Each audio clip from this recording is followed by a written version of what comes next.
Bom, pessoal, hoje é dia 23 de maio, né, de 2023.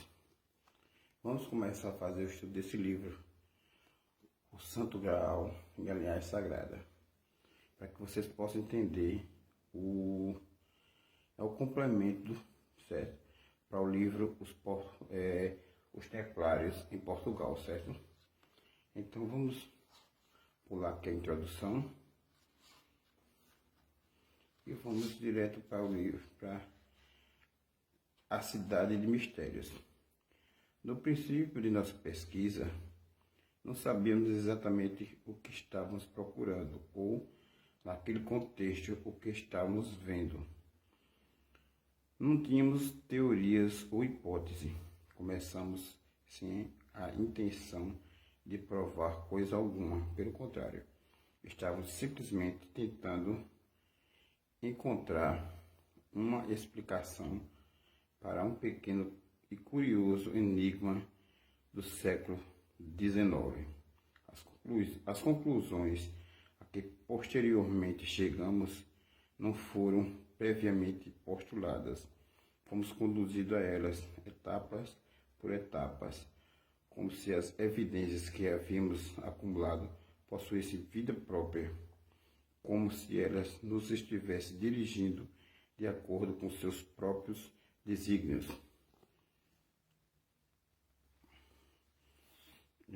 No início, acreditávamos que tratasse de um mistério local, intrigante, sem dúvida, mas de significado essencialmente confinado a uma cidadezinha do interior da França, um mistério de interesse puramente acadêmico, embora envolvesse fatos históricos fascinantes. Pensávamos que nossa investigação pudesse iluminar certos aspectos da história do Ocidente, mas de forma alguma imaginávamos que ela implicaria reescrevê-la.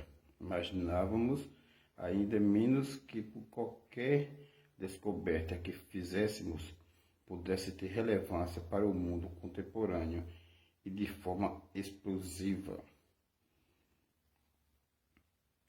Uma busca, porque era realmente uma busca, começou como um enredo mais ou menos banal. À primeira vista, não havia diferente de inúmeras outras histórias de tesouros ou mistérios não desvendados, que buscando na história, que abundam na história e no folclore de quase todas as regiões rurais. Uma versão dela havia sido publicada na França, onde atraíra um interesse considerável, mas até onde pudéssemos saber, nenhuma consequência maior lhe foi atribuída. Mais tarde, soubemos que essa versão continha uma série de erros, mas para começar, entretanto, devemos recortar a fábula tal qual ela foi publicada nos anos 60, com as informações que dispunham então.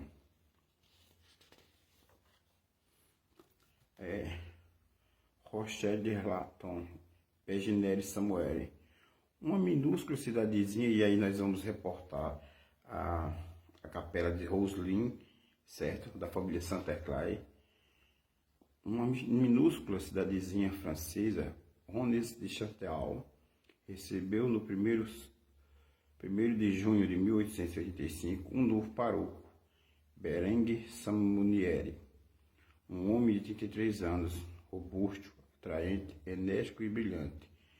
No seminário parecia estar destinado a uma carreira eclesiástica promissora.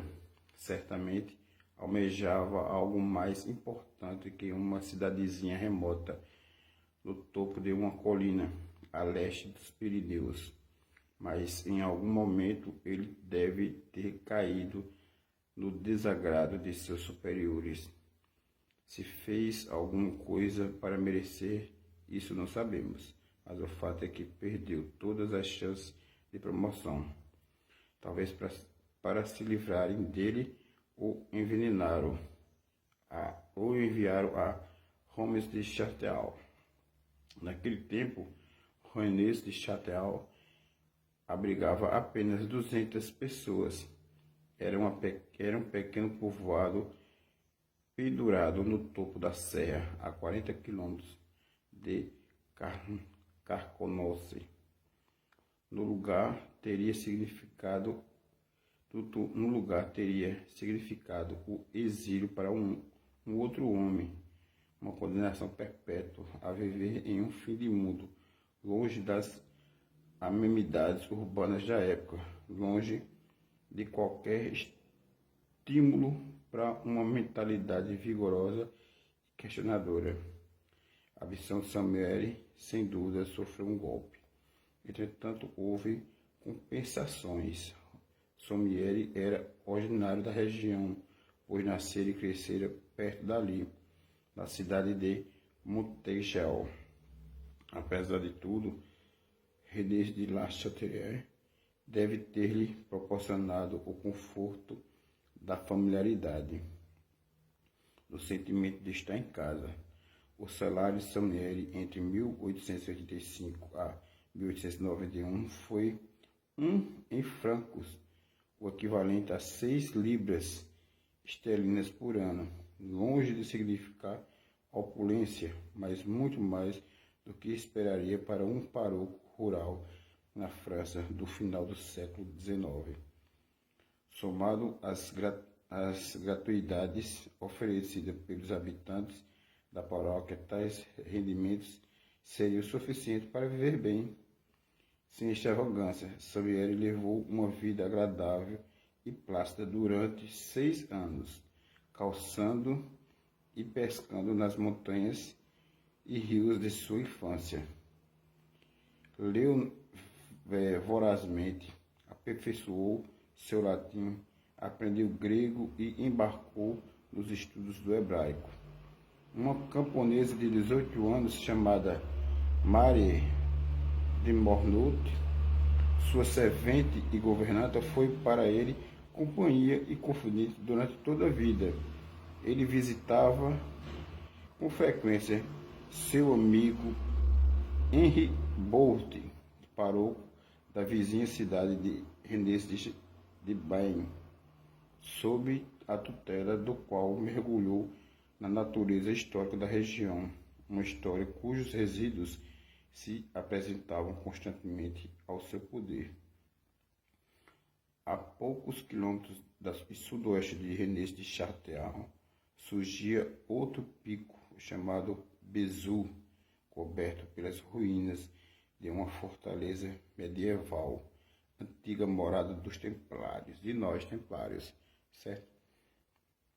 Sobre um terceiro pico, cercado de 2 quilômetros se erguiam as ruínas do castelo de Belfort, lá ancestral de Bende de Borchel.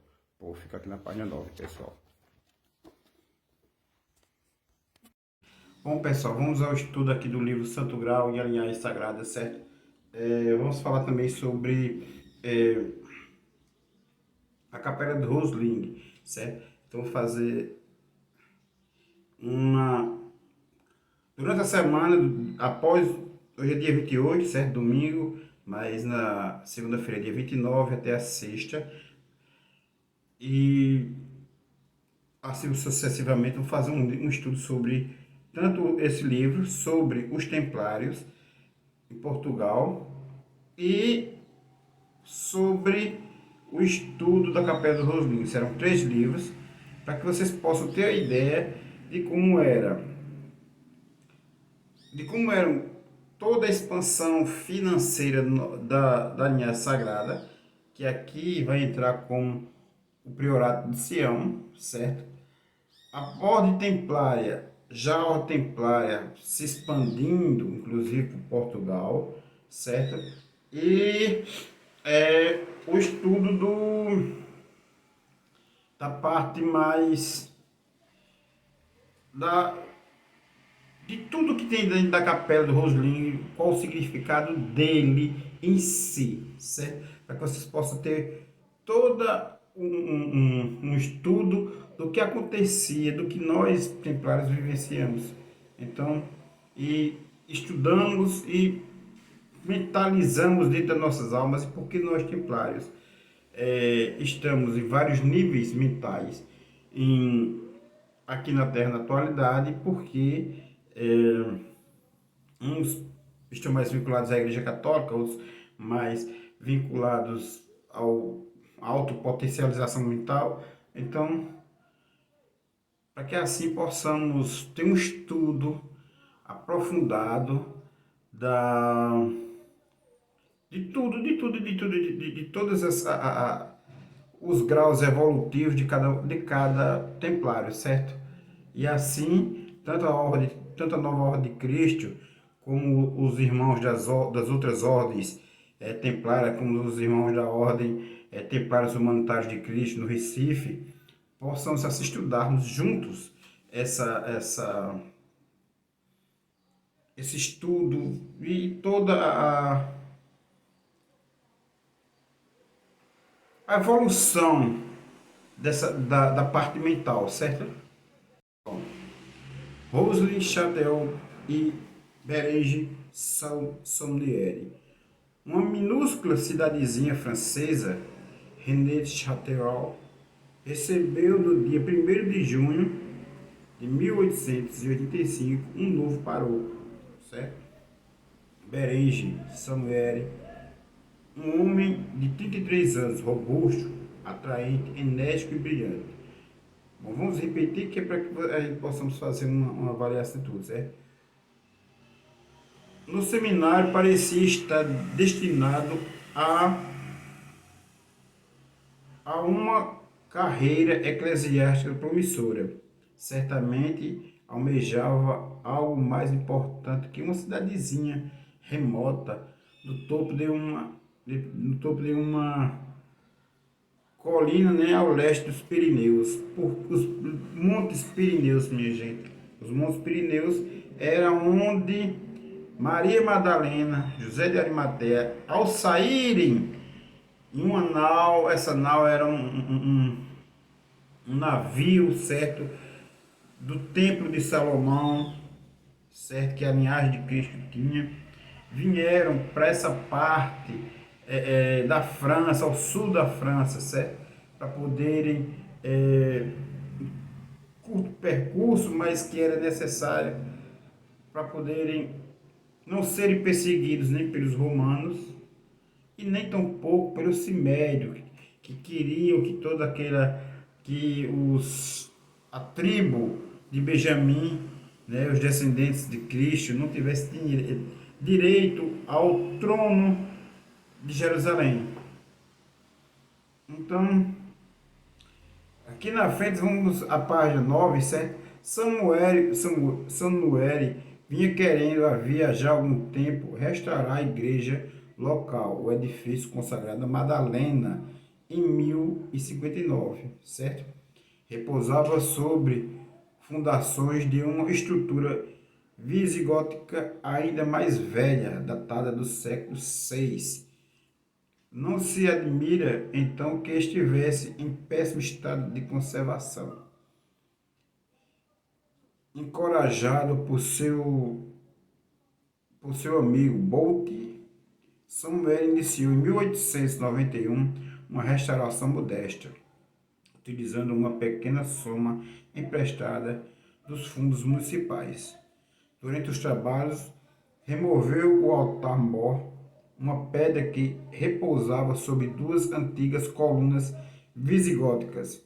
Uma dessas colunas revelou-se oca. Dentro dela havia 4 pergaminhos guardados em tubos de madeira selados. 2 desses pergaminhos continham genealogias, a genealogia de Cristo, viu? Uma datada de 1244 e a outra de 1644. Os 2 documentos restantes haviam sido compostos aparentemente dos idos de 1780 por Antoine Bigot, um dos predecessores de Samuel em Romney-Châtellerault. Bigot havia sido também capelão pessoal da família nobre Blancfort, que no início da Revolução Francesa ainda era uma das mais importantes donas de terra da região.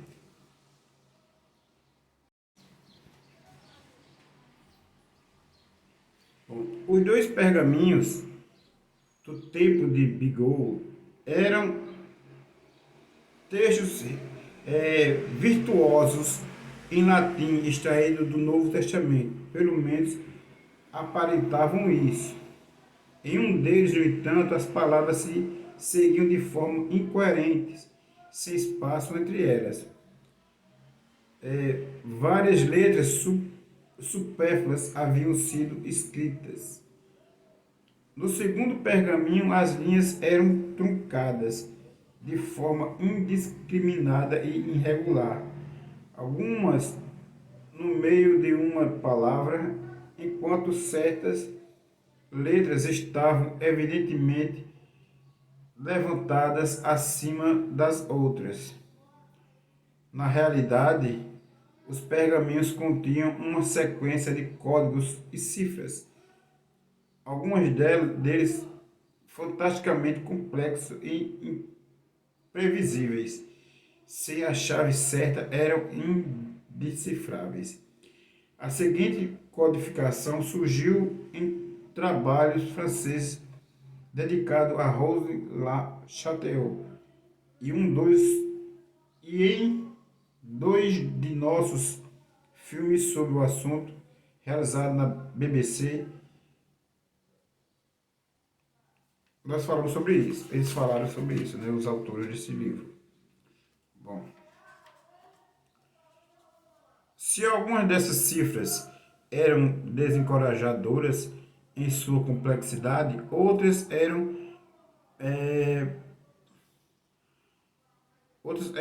desencorajadoras em sua perplexidade, outras eram patentemente menos flagrantemente óbvias.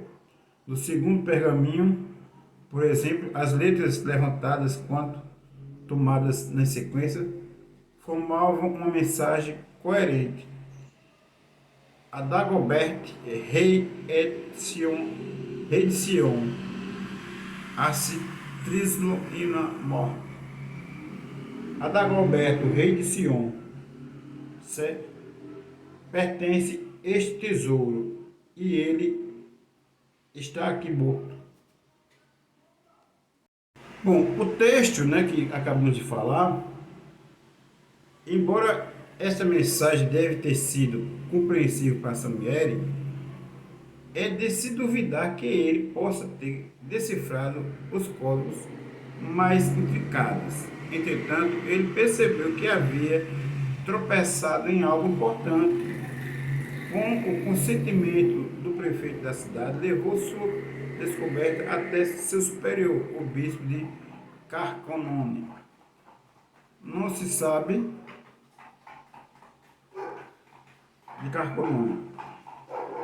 Não se sabe o quanto o bispo entendeu, mas Samuel foi imediatamente enviado para Paris.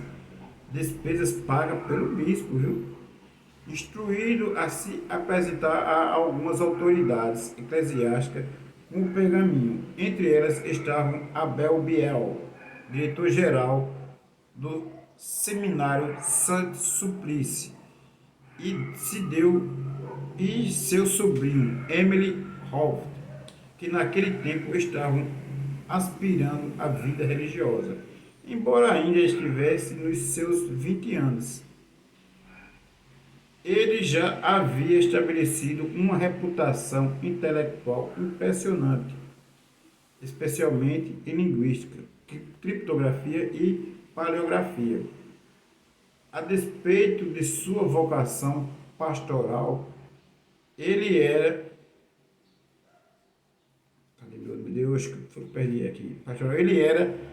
subitamente envolvido com o pensamento esotérico e mantinha relações cordiais com os vários grupos orientados para o culto. além de seitas e sociedades secretas que proliferavam na capital francesa.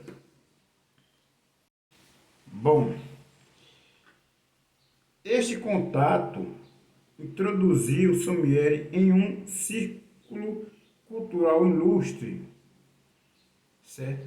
Que incluía figuras letrárias como Stephen Margolin e Maurice Mectet, bem como o compositor Claude Debussy. Ele também conheceu Emma Cave, que recentemente havia retornado de apresentações triunfantes em Londres e Windsor, Royal do Castelo de Windsor, na Inglaterra. Emma Cave era como uma diva, a Maria Callas da sua época, né? Ao mesmo tempo, era uma grande pitonisa da subcultura esotérica pariense, mantendo relações com vários ocultistas influentes. Após apresentar-se a Biel e Hoft, Samuel passou 3 semanas em Paris. O resultado de suas reuniões com os eclesiásticos é um mistério. O que se sabe é que o padre provinciano foi pronta e calorosamente recebido no distinto círculo de Hoft. Afirma-se mesmo que ele se tornou amante de Emma Cave, que eu não duvido, viu, gente? Que segundo um conhecido seu, ficou obcecada pelo padre. De qualquer modo, não se... E assim, nos anos que se sucederam, ela o visitou frequentemente nas vizinhanças de René de Chateaubriand, onde até recentemente podia-se encontrar corações românticos gravados com suas iniciais nas rodas das montanhas. Bom, gente, ficamos por aqui, certo? Na página 11 e vamos continuar. Durante a permanência em Paris, Salieri passou também alguns tempos no Louvre, o que pode explicar o fato de, antes de sua partida, haver adquirido reproduções de 3 pinturas. Uma delas teria sido um retrato pintado por um artista não identificado.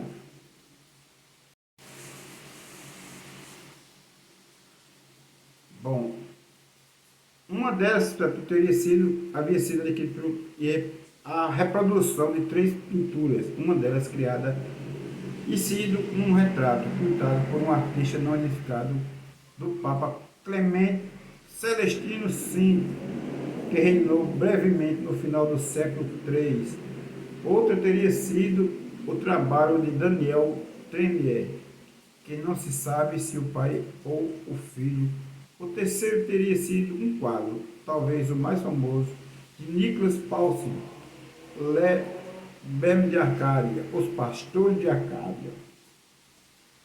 Bom, ao voltar a René de Chateaubriand, Salieri completou a restauração da igreja, certo? Teria exumado então um bloco de pedra curiosamente esculpido, datado do século VII ou VIII, que estaria cobrindo uma câmara funerária na qual esqueletos teriam sido encontrados. Salieri embarcou também em projetos mais singulares. No jardim da igreja, por exemplo, havia o sepulcro de Maria, Marquesa de Rothschild, de Blanchefort, desenhado e construído pelo abade Antônio Bigot, precedente de Salieri, um século antes, aparentemente autor de 2 dos minuciosos pergaminhos.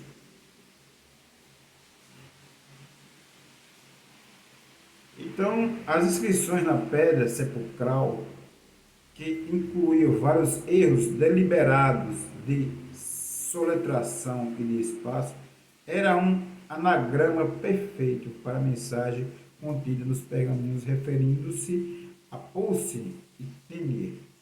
Quando a letra eram reajustadas, né, formava a seção cripta que já reproduzimos anteriormente, né? Então, os erros pareciam ter sido planejados precisamente com este fim. Bom, sem saber que as inscrições das tumbas da Marquesa já haviam sido copiadas, Samuel as alterou. E essa profanação não foi o único comportamento curioso que ele exibiu. Acompanhado de sua fiel governanta, começou a fazer longas caminhadas pelo campo, coletando pedras sem nenhum valor ou interesse aparentes. Também embarcou numa troca volumosa de cartas com correspondentes desconhecidos em toda a França, bem como na Alemanha, Suíça, Itália, Áustria e Espanha. Começou a colecionar pinhas de selos sem valor e efetuou transações suspeitas com vários bancos. Um deles até enviou um representante que viajou a Paris, a René de Chatillon, com o único objetivo de tratar de negócio com Samuel. Bom, gente, esse vídeo vai estar completo hoje, dia 28, né, do 5. Ele vai estar completo daqui a pouco no YouTube. Eu vou colocar aqui abaixo, certo? Das publicações do Kawaii e outras redes sociais, certo? A publicação dele, certo? O link do YouTube para que vocês possam entrar e possam copiar e vou pegar o QR Code, vou colocar aqui do lado do vídeo, certo? De todos os vídeos para que vocês possam entrar no YouTube e fazer já assistirem por completo, certo? Sem saber que as inscrições da tumba, bom, só com despesas de correio, Samuel estava gastando mais do que o salário poderia cobrir. E em 1896 ele começou a gastar verdadeiramente numa escala surpreendente e sem precedentes. Ao final de sua vida, em 1917, suas despesas haviam atingido o equivalente a vários milhões de dólares mensal, minha gente. Uma parte dessa inexplicável riqueza foi empregada em excelentes obras públicas, a construção de uma rodovia modesta até a cidade, por exemplo, e a introdução de facilidades para a água corrente. Outras despesas foram mais quixotescas. Uma torre foi levantada, a Torre de Magdalena, com vista para as montanhas. Uma opulenta casa no campo foi construída, chamada de Vila Betânia, que Samuel pessoalmente nunca ocupou. E a igreja não só foi decorada de novo, como o foi de um modo muito bizarro. No pórtico, acima da entrada, a seguinte inscrição foi gravada: Terrible est loc isti. Este local é terrível. Certo? Vamos ficar por aqui e acompanhe durante a semana no Kawaii os estudos da Capela Roslin.